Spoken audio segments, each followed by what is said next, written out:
E aí, turma, tudo certo?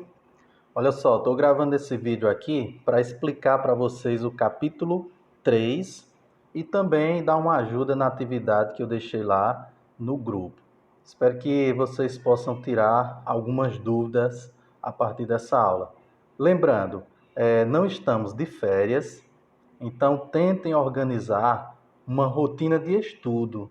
Tentem organizar o horário de vocês para que vocês possam todos os dias, como se vocês estivessem tendo aula normalmente, fazer as atividades, fazer os trabalhos, para não fazer tudo de uma vez e ficar cansativo, e também para não deixar de fazer algumas atividades, depois acumular e aí fica sem fazer exercício, sem fazer trabalho. Quando a gente retornar, nós vamos precisar estar contabilizando essas notas para vocês, tá certo? E também mantenham os cuidados da higienização, usar sempre lavar as mãos, usar o álcool em gel, enfim, manter todos esses cuidados, porque dessa forma, logo, logo, nós poderemos estar voltando à sala de aula, tá bom? Então vamos lá, pessoal. O capítulo 3 a gente vai trabalhar sobre República no Brasil. Mais especificamente, o período que vai de 1889 a 1930. Esse período é chamado de República Velha. Antes de falar um pouco sobre esse período, é importante lembrar que a República no Brasil, ela não foi implantada de uma hora para outra. Ela não foi implantada da noite para o dia. Então, ocorreram aí pelo menos três questões fundamentais que levaram à crise na monarquia: a questão militar, a questão religiosa, a questão abolicionista. E aí, quando chega na segunda metade do século XIX, começam a surgir alguns partidos republicanos.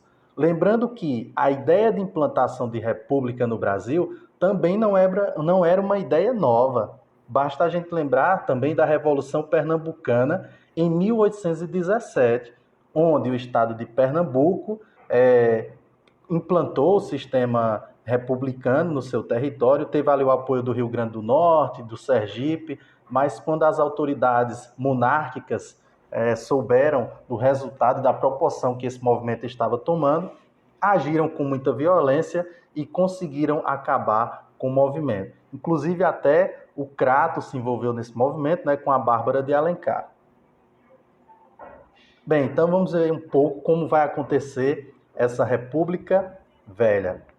Olha só, na implantação da República, nós temos alguns projetos. Os projetos são esses três aqui, ó. O projeto positivista, que era, sobretudo, o projeto dos militares, um projeto dos jacobinos ou radicais republicanos, baseados nos ideais jacobinos que aconteceu na Revolução Francesa, e também um objetivo liberal oligárquico, que é um projeto que vai se fortalecer e assumir o poder a partir da República Oligárquica. Bom, o primeiro período, de 1889 a 1894, vocês estão vendo aí, é chamado de República da Espada, ou também República dos Generais. Ele é assim chamado porque os dois primeiros presidentes são militares. Então, é o governo dos militares, na figura do Marechal Deodoro da Fonseca e na figura do Marechal Floriano Peixoto. Esses são os dois primeiros presidentes da nossa República, portanto, eles eram militares, e aí vai ganhar esse nome de República da Espada ou República dos Marechais, tá certo? Passando aqui, ó, alguns símbolos da República. Quando se implanta um novo modelo de governo, esse novo governo ele vai ter que ter suas características, suas ideologias. Todos esses projetos vão ser implantados. Eles vão ser implantados a partir de ideias positivistas, aquela ideia de ordem, de progresso, e aí vocês sabem que é a frase que tem na nossa bandeira republicana. Então vai ter isso, ó, os símbolos da República que vão ser criados. A bandeira, o hino, os feriados em alusão a alguns momentos importantes, resgate de heróis, né? Vai trazer a figura aí do Tiradentes como sendo um grande herói da República do Brasil, porque ele era um militar. Então tem todos esses resgates. Eu coloquei aqui para vocês, em relação à bandeira, como ela foi se transformando. A imagem não está muito legal, mas eu vou explicar para vocês. Ó.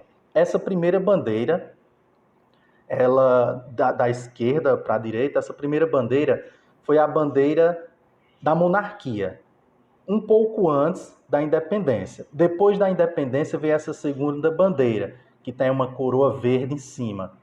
Embaixo da primeira bandeira, vocês observam que já é um modelo que foi criado pelos republicanos, e observem que era muito parecido com a bandeira dos Estados Unidos, mudando apenas as cores, né? Porque tinha essa ideia do positivismo e também era claramente baseada nas ideias que aconteceu na Revolução Francesa e na independência dos Estados Unidos. E aí a gente chega nessa última bandeira, que é a bandeira que nós temos até hoje. Coloquei uma outra imagem aqui, ó, para vocês perceberem que não ocorreram muitas mudanças, né? O formato da bandeira permanece, as cores permanecem, sai ali o símbolo da monarquia e entra o símbolo lá positivista de ordem e progresso. Então, esses aí são alguns símbolos da República. E aí tá aí, ó, a bandeira do Império, como ela era a partir de 1822, e a bandeira do Brasil atual. Como eu já expliquei para vocês, o formato é bem parecido, né? Não houve aí grandes mudanças. Bom, especificar um pouco do governo do Marechal Deodoro da Fonseca e depois do sucessor dele, Floriano Peixoto. Eu destaquei aqui para vocês, em relação ao Marechal Deodoro da Fonseca, que ele começa como um governo provisório, porque ele não passou por um processo eleitoral. Quando ele passa a ser um governo de fato efetivo, então vai ter as características, uma das outras características da República, que vai ser a criação de uma Constituição. E essa Constituição ela vai ser criada em 1891. É muito importante porque é a nossa primeira Constituição republicana. Segue aí algumas das principais características dessa Constituição. Torna o Brasil uma república federativa. Isso significa, pessoal, que a partir desse momento os estados vão ter mais autonomia.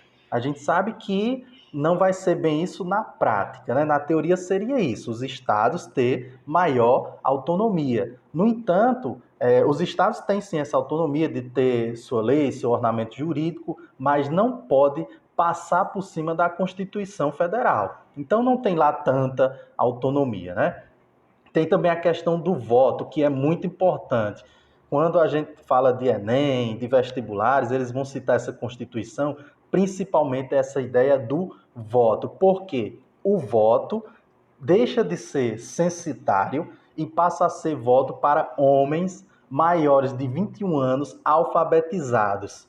Portanto, lembrem, homens maiores de 21 anos alfabetizados. Nessa Constituição, mulheres não votavam, analfabetos não votavam e pessoas pobres, no geral, não votavam. Então, a gente pode entender que é uma Constituição que vai tentar mudar alguns panoramas no Brasil, mas que ele tem algumas rupturas, mas algumas permanências, como, por exemplo, essa exclusão social. Haja visto que a maioria da população se enquadrava na categoria de analfabetos. Também nesse governo se destaca a política do encilhamento, que foi uma política proposta aí pelo Rui Barbosa, onde ele tentou incrementar ou dar um refúgio para os comerciantes. Tentou-se implantar a partir daí uma ideia de crescimento industrial, onde ele vai liberar empréstimo, liberar papel moeda, só que isso vai gerar uma grande crise, porque ele vai emitir muito papel moeda, ele vai permitir empréstimo, muita gente pega esses empréstimos, muita gente pega esse dinheiro, não utiliza no seu comércio, não utiliza para a indústria, não tem condições mais de pagar o governo e o governo vai ficar em dívida. Isso vai gerar uma crise econômica que logo depois gera até a saída do Marechal Deodoro da presidência, tá bom? Outra coisa que eu esqueci de falar em relação à Constituição é a ideia de transformar o Estado num Estado laico, separar o Estado da Igreja, tá certo? Então, política do encilhamento criada pelo ministro Rui Barbosa com a intenção de ajudar, de melhorar na economia e no comércio, acaba gerando uma crise econômica, uma crise financeira. Junto com outros fatores, como o início da Revolução Federalista, o Marechal Deodoro da Fonseca acaba renunciando ao governo. No lugar dele, vamos ter o governo do Marechal Floriano Peixoto. As principais características do governo do Marechal Floriano Peixoto vai ser o enfrentamento de movimentos de oposição. Enfrentamento de movimentos de oposição. Para começar, de acordo com a Constituição vigente, ele teria que passar por uma eleição. Isso não aconteceu. Então ele vai assumir de forma inconstitucional. E daí vão surgir movimentos contrários ao governo dele. Ele vai ter que passar por dois grandes movimentos, que é a Revolta Federalista e a Revolta da Armada. De forma bem simples, a Revolta Federalista foi um movimento que aconteceu no Rio Grande do Sul, certo? Onde ele teve que agir de muita violência, e aí ele acabou sendo conhecido também como Marechal de Ferro. Essa revolta federalista era um conflito entre monarquistas e federalistas. Tentam um apoio no Rio de Janeiro, não conseguem, vão para o Rio Grande do Sul tentar acordo com os federalistas, também não tem muito êxito, e aí o governo tem que usar de muita violência para aplacar o movimento, onde cerca de 12 mil pessoas acabaram morrendo nesse conflito. Foi um conflito, de fato, muito violento. Um outro conflito que ele teve que lidar foi a Revolta da Armada. A Revolta da Armada foi um movimento de insatisfação da Marinha.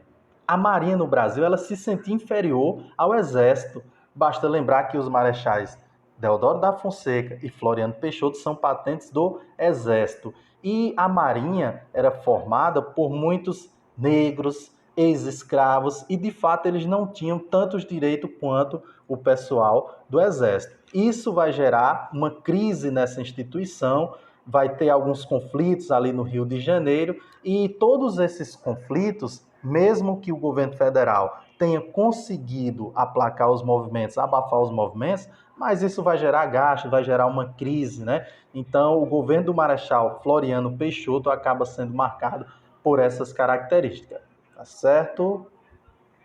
Bom, depois dos dois primeiros militares, aí começa no Brasil o governo dos civis, mas não qualquer civil, era o governo da República Oligárquica. Esse governo, na realidade, é o momento de domínio dos grandes fazendeiros cafeicultores na República do Brasil. É o momento das oligarquias. A oligarquia significa o governo de poucos. Todos nós conhecemos, né? A oligarquia é aquele modelo de governo onde poucas pessoas ou poucas famílias têm o domínio político e econômico em uma determinada região. No Brasil, como é que vai acontecer? Coloquei aqui para vocês a estrutura política. Nós temos o domínio de grandes fazendeiros cafeicultores. Então, sai os militares e entra os grandes fazendeiros. Nós temos nessa estrutura da política oligárquica a política do café com leite, a política dos governadores e o coronelismo. Essas três características, pessoal, elas são o tripé, o alicerce que vai fazer com que essa oligarquia se mantenha muito tempo no poder. Eu vou explicar para vocês, começando de baixo para cima aqui, de coronelismo até chegar na política do café com leite. Então entenda da seguinte forma: o coronelismo ele representa um poder municipal, um poder local. Como é que acontece? O coronel, que não é uma patente política, o coronel na realidade é um fazendeiro, o coronel é um cara que tem poder político e econômico numa região. Então ele controla os votos naquela cidade, naquele estado. Ele controla através de quê? De um mecanismo que nós conhecemos como voto de cabresto, aquele voto que era forçado, aquele voto que era manipulado. E a própria Constituição permitia isso, porque nessa época o voto era aberto, o voto não era secreto. Portanto, as pessoas manipulavam e sabiam em quem os eleitores estavam votando. Muitas vezes, apesar do cara ser analfabeto, ia lá e alguém votava por ele. Então, o processo era muito fraudulento. Não existia o Supremo Tribunal, o controle sobre os votos, né? Acabei me enganando aí. O que existia era uma comissão verificadora dos votos. Então, essa comissão praticamente era montada quando ocorria o processo eleitoral, então havia muitas fraudes, muita manipulação no processo eleitoral. Então, o coronel era o cara que comandava a política municipal, a política local. Ele comandava porque os caras que moravam na fazenda dele precisavam daquela moradia, daquele emprego, então acabavam se submetendo a essa ideia do coronelismo, a ideia do voto de cabresto. A política dos governadores sustentava o poder estadual. Ela era uma aliança entre os governadores e o presidente. Como é que acontecia? Era um acordo entre essas duas partes, onde o governo federal ganhava, o governo estadual ganhava do governo federal isenção de impostos, ganhava alguns cargos públicos, ganhava algumas verbas, muitas vezes de formas ilícitas, né? Então eles acabavam apoiando o governo federal. Então essas duas instâncias, coronelismo, política dos governadores, coloquei aí como poder estadual, acabava sustentando a política do café com leite.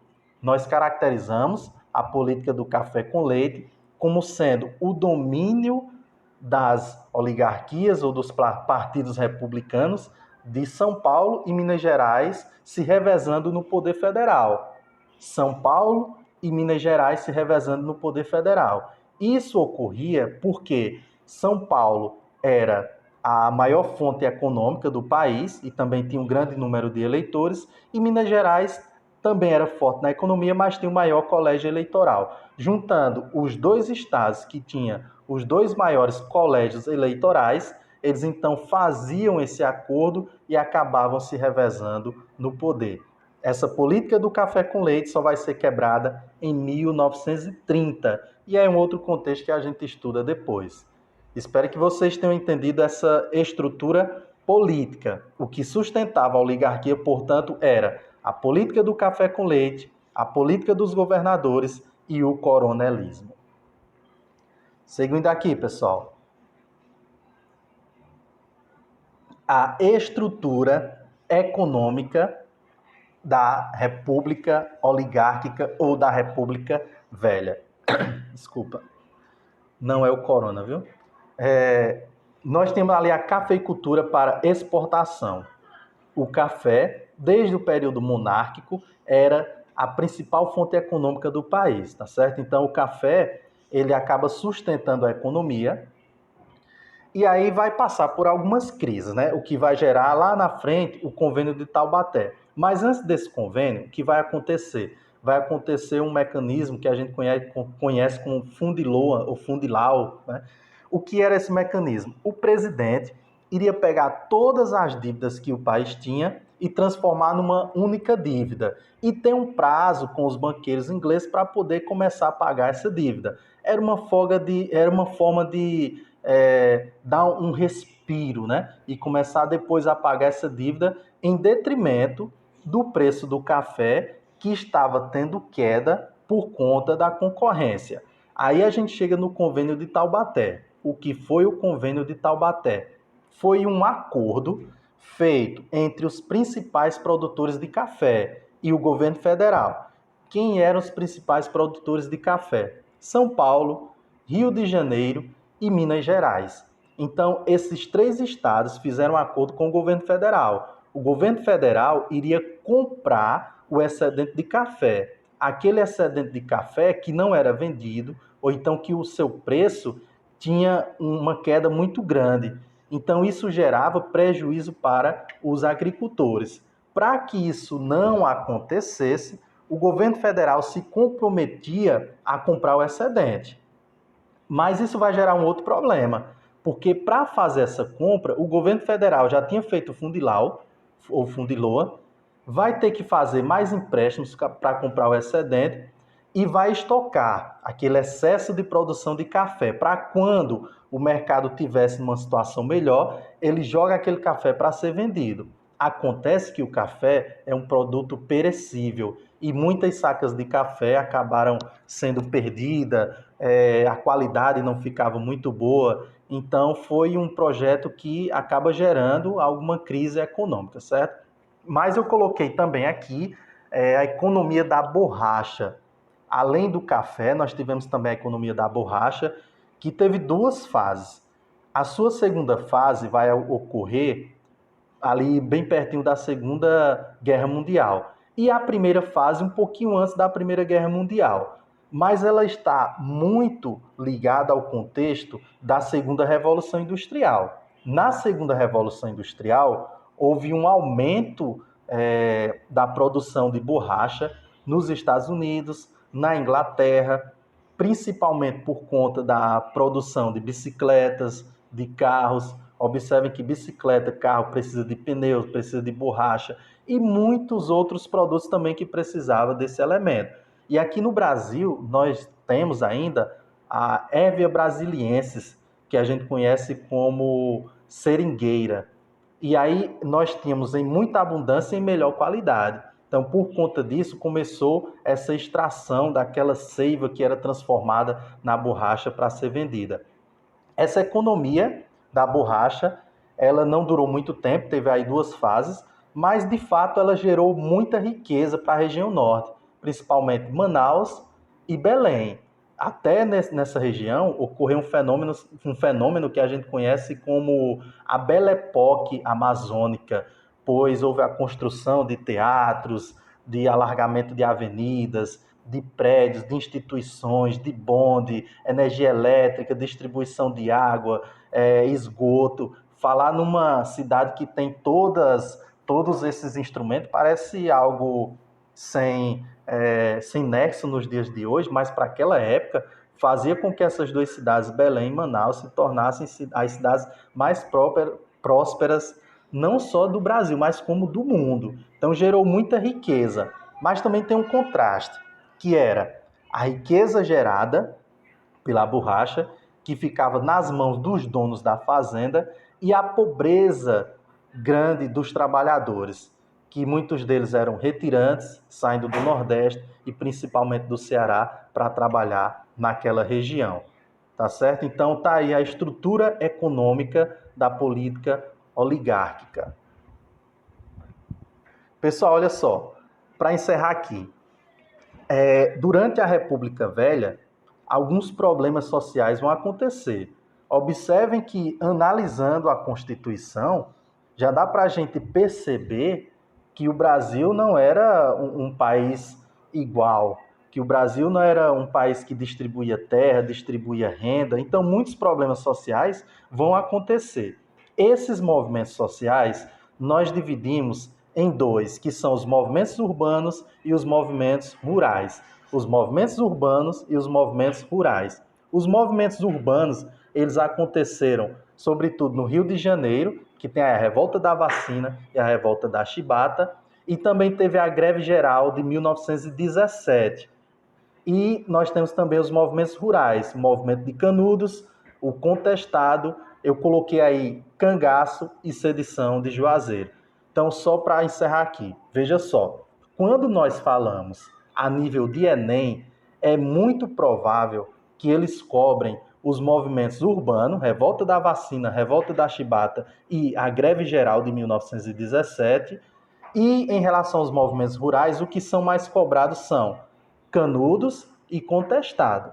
Mas como nós temos o vestibular regional, o vestibular da URCA, é interessante conhecer um pouco também do cangaço e da sedição de Juazeiro. Então, quando a gente fala de URCA, esses movimentos do Canudos, contestado, mas também cangaço e sedição de Juazeiro, eles são bem cobrados, tá bom? Então, assim, pessoal, lá na atividade, eu pedi para que vocês falassem um pouco desses movimentos, certo? Tá bem explicadinho, tá bem resumido. Coloquei aqui essa explicação de forma resumida para não ficar cansativo, para não ficar muito extenso. Eu espero que vocês tenham entendido, que vocês tenham gostado, e aí passa para os colegas de vocês um pouco dessa explicação, certo? Passa aí o link para eles estarem assistindo esse vídeo. E aí, para finalizar, pela terceira vez, eu vou deixar um desafio, que é o seguinte: quer ganhar um ponto extra na média? Faz o seguinte, tira um print você assistindo essa aula, tira um print você fazendo sua atividade e coloca lá nas tuas redes sociais e marca aí teu professor Fábio, tá certo? Marca lá no Instagram e aí quando eu visualizar, você vai ter garantido aí um ponto na média. Pessoal, espero que vocês tenham gostado e logo logo a gente está se encontrando, tá certo? Até a próxima.